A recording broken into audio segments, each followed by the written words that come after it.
경제적으로 참 너무 어려워서 또 주유소, 목공소, 공장, 농장 뭐 말할 수 없는 일들을 많이 했던 것 같아요. 은혜라고 제목을 짓고 내게 주신 은혜를 2년 동안 묵상하기 시작했습니다. 묵상 기간이 길어진 이유는 너무 받은 은혜가 많아서 말씀의 깊이와 또 개인 경건 시간과 또 신학을 공부하는 일도 저는 굉장히 권면드리고 싶어요.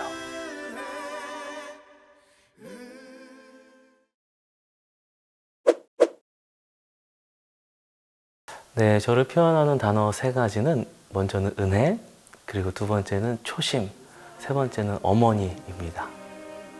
이유를 좀 말씀드리자면 은혜는 제가 태어난 것도 여기까지 걸어온 모든 것이 하나님의 은혜 없이는 없었기 때문에 첫 번째는 은혜고요. 두 번째는 2000년도부터 사역을 시작했습니다. 어느새 25년 차가 되었는데 처음 시작했을 때 그 초심을 잃지 않고 싶어서 끝까지 처음 부르셨을 때 마음, 처음 하나님이 사역으로서 사용해 주셨을 때 마음을 잃지 않고 싶어서 초심이라고 말씀드렸고요.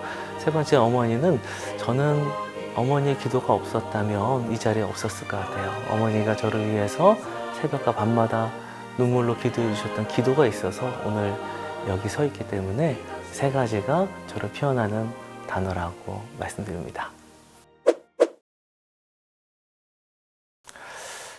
특별히 어떤 비결이 있다고 말씀드릴 수는 없을 것 같아요. 저도 작곡을 시작할 때나 또 작곡하면서 어떠한 다른 목적을 가지고 시작한 건 없고요. 내가 그저 하나님께 드릴 찬양, 또 제가 고백하면서 은혜 받는 찬양을 만든 것이다 보니까 비결은 없는 것 같은데요.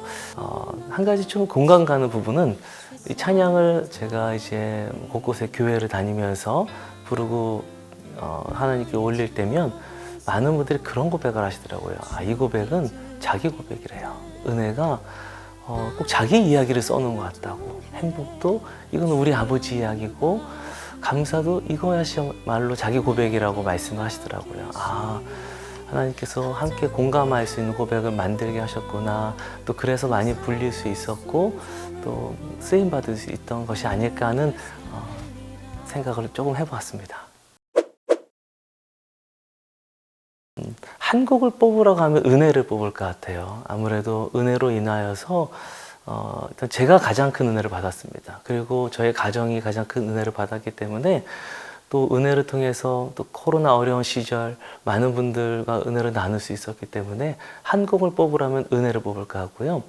한 곡 더 뽑으라고 하면 저는 두랩돈이라는 곡을 뽑고 싶어요. 많이 알려지지는 않았지만 정말 과부의 두랩돈, 그 사람들 보기에 작은 그 두랩돈을 전부를 들었을 때 예수님이 칭찬하시는 모습을 보고 저의 삶과 저의 달란트가 사실 저는 두랩돈 같다고 생각합니다.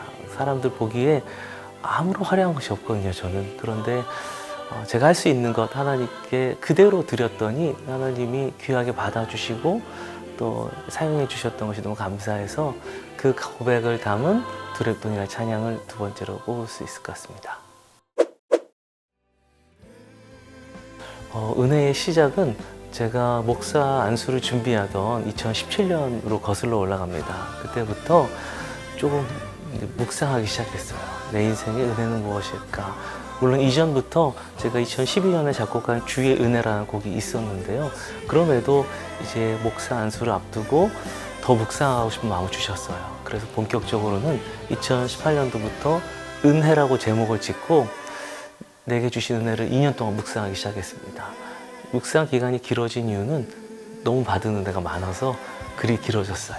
그런데 갑자기 2020년 코로나가 시작되면서 제가 썼던 글을 다 지우게 됩니다. 왜냐하면 코로나로 인해서 당연하게 여기던 일상과 그런 모든 것들이 멈춰지고 나서야 모든 것이 은혜였다는 것을 이제 알게 돼요. 그리고 나서 가사를 다시 씁니다. 내가 누려왔던 것, 내가 당연하게 여겼던 일상들, 매일 만나는 가족들, 그리고 우리가 무심코 지나쳐버린 계절의 변화들, 열매 맺는 것들, 들의 꽃이 피어나는 이 하나하나가 당연하지 않은 일들이고 하나님의 세심한 손길과 사랑과 은혜였음을 하나님이 또 알게 해주셔서 다시 가사를 씁니다. 그리고 코로나 시기에 만든 찬양이 은혜 찬양입니다. 사실 두 글자가 많다기보다는 두 글자 아닌 제목이 더 많은데요.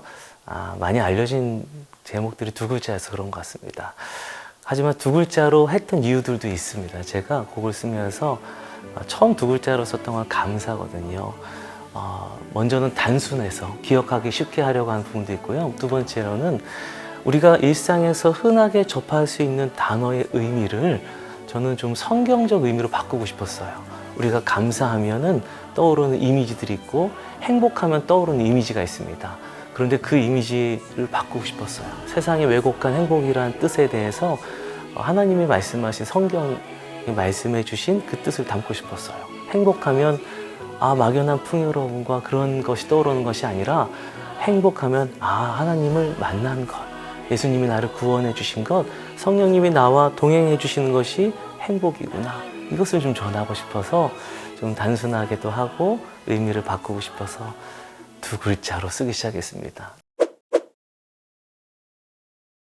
삶만 보자면, 삶 중에서 환경만 보자면 어두웠던 것 같아요. 환경은 저는 이제 가정도 일찍 깨어졌고, 그리고 어머니가 저를 키우시면서 고생하시는 것도 많이 봤고, 경제적으로 참 너무 어려워서 저도 이제 11살 때부터 이제 아르바이트를 시작했거든요. 신문 배달, 구두방에서 구두를 닦고, 또 주유소, 목공소, 공장, 농장, 말할 수 없는 일들을 많이 했던 것 같아요.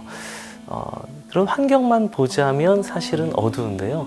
그런데 제 내면은, 제 삶은 어둡진 않았어요. 그 이유는 저를 어둡지 않게 하는 제 안에 이제 빛나는 예수님이 계셨기 때문인데요. 어머니의 기도로, 어머니의 신앙으로 통해서 저도 일찍 신앙생활하고, 그리고 예수님을 말씀을 통해서 또 인격적으로 만나면서 주위는 어두웠지만 저는 사실은 제 인생을 불행하다고 또 불공평하다고 이렇게 생각하며 살아오진 않았습니다. 제가 100% 그 가사대로 살고 있다고는 말씀을 못 드릴 것 같아요. 하지만 살려고 오늘도 발버둥 치는 삶 같습니다.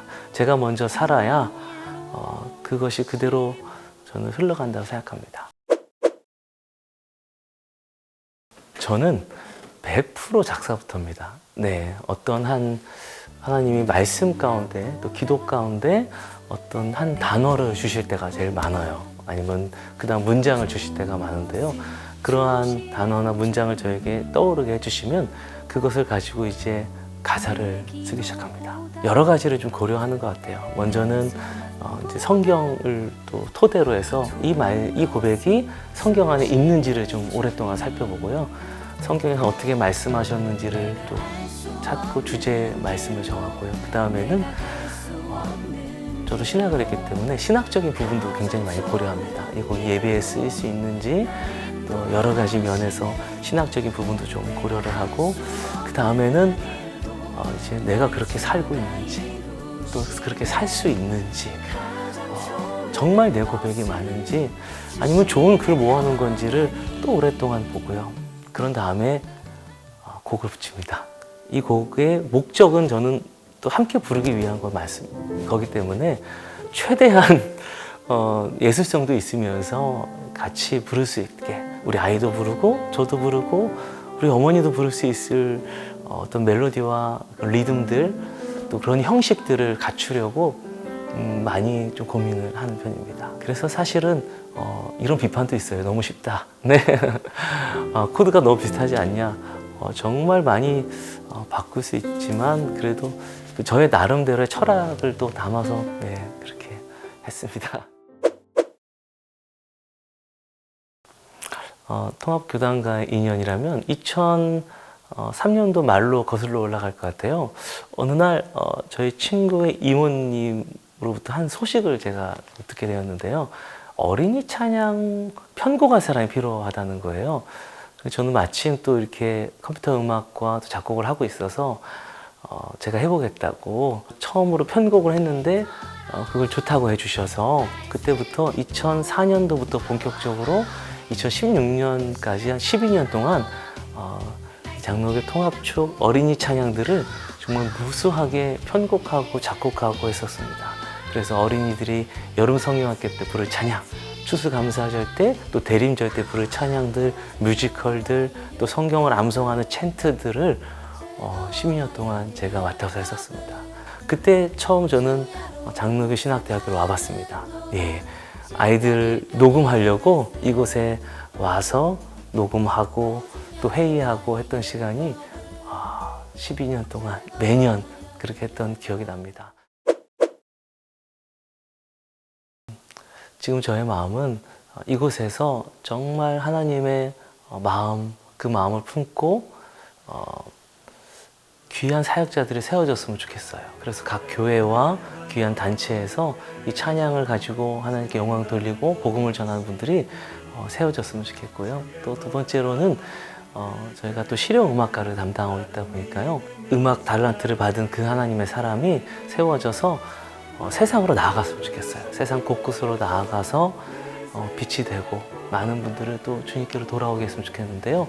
먼저는 학생들의 디딤돌이 되고 싶어요. 이제 사역하러 이제 발돋움하는 학생들과 또 세상 가운데 음악을 통해서 복음 전하기 위한 그 학생들에게 제가 이제 디딤돌이 되고 싶고 또 강을 건너는 징검다리의 그 돌이 되고 싶어요. 저를 밟고 올라서서 아이들이 나갔으면 좋겠어요. 더 성장했으면 좋겠고 그런 역할을 하고 싶습니다. 첫 번째는 초심을 잃지 않고 끝까지 갔으면 좋겠어요. 저는 끝까지 하나님 주신 사명 완수하는 사람 되었으면 좋겠고요. 작곡적으로는 지금은 참 찬양이 많이 만들어지는 시기 같아요. 어찌 보면은 매일 신곡이 찬양도 수없이 쏟아지는 것 같아요. 그런데 저는 조금은 이제 안타까운 점이 세대별로 불리는 찬양이 너무 나눠져 있어서 이제 이 예배 때에 온 세대가 함께 공감하고 또 부를 수 있는 그런 곡들, 예배 찬양들을 하나님께서 은혜를 주신다면 저는 최선을 다해서 이렇게 만들어내고 싶어요. 그래서 같이 손자가 할머니와 손잡고 같은 찬양을 부르면서 함께 웃고 함께 눈물을 흘리는 그런 예배곡을 만들고 싶은 마음이 저의 꿈 중에 하나입니다. 분명히 하나님이 예배하신 다음 세대의 사역자들이 지금 곳곳에 저는 있는 줄 믿습니다.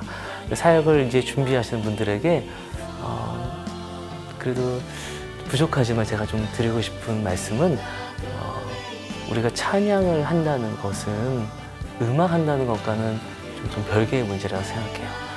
찬양한다는 것은 하나님을 자랑하는 것, 하나님을 높이는 거라고 저는 생각합니다. 먼저는 그것이 본질인 것 같아요. 그래서 정말 찬양 사역 준비하신다면 말씀의 깊이와 또 개인 경건 시간과 또 신학을 공부하는 일도 저는 굉장히 권면드리고 싶어요. 그래서 좀 이렇게 음악과 이 영성과 성경에 대한 것들이 균형 있게 준비되었으면 좋겠습니다. 그러할 때에 하나님의 마음을 또 알아서 우리가 주님이 원하시는 사역을 할 수 있을 것 같아요. 지금은 너무 많은 이 찬양 사역의 모양이 많은 SNS를 통해서 제가 조금 우려되는 것은 너무 화려한 조명 아래에 있는 것 같아요. 그리고 너무나 화려해 보이는 면만 좀 있는 것 같아서 사실은 교회 안에서 사역하는 부분이나 현실적인 것은 그렇지 않을 때가 더 많아서 꼭 찬양 사역을 준비하신다면 이 말씀과 또 이런 영성, 음악성 세 개를 고루 준비하셨으면 좋겠습니다. 그리고 그래서 길게 쓰임받는 전 사역자가 됐으면 좋겠어요.